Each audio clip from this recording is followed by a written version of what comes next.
উমা যখন কৈলাস থেকে পাড়ি দেন বাপের বাড়ির উদ্দেশ্যে, ওরাও তখন গ্রাম সংসার ছাড়েন, পাড়ি দেন শহর কলকাতার উদ্দেশ্যে। হ্যাঁ, এরা ঢাকি। সারা বছর এরা কেউ ভাগ চাষি, কেউ কেউ আবার পরিযায়ী শ্রমিক। ঠিক দুর্গাপুজোর মুখে তারা তাদের সারা বছরের কাজ ছেড়ে চলে আসেন শহরের পুজো প্যান্ডালে, থাকেন দশমী পর্যন্ত।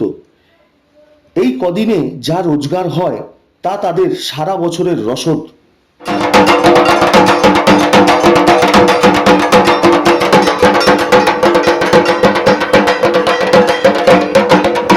বছরের জন্য একটা বছরই আমরা অপেক্ষা করি নিজের জন্য, কিছু পয়সা বউ বাচ্চাদের দিয়ে কামিয়ে নিয়ে না বাড়ি থেকে, কলকাতা থেকে।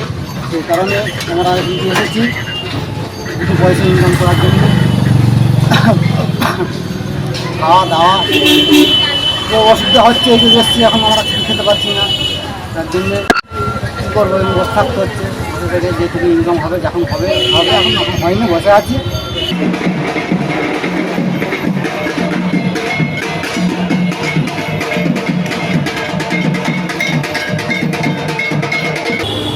ব্রাসাডার সিঙ্গেলটা যারা হলে 20, খাওয়া দাওয়া দিতে ক্লাব যদি খাওয়া দাওয়া দেয়, আর না খাওয়া দাওয়া দিলে 25,000 টাকা রেট আছে।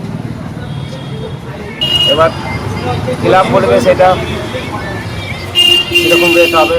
ক্লাব যদি বলে যে দশমীর যে আমাদের বিসর্জন হয়ে যাবে, একাদশী দিন ছেড়ে দেবো, সেরকম আমরা 20,000 টাকায় করে দেবো।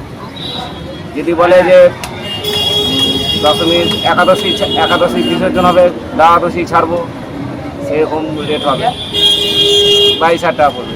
সব শেষে বলি, ঢাকের বাত্তি বিসর্জন আবার এসো।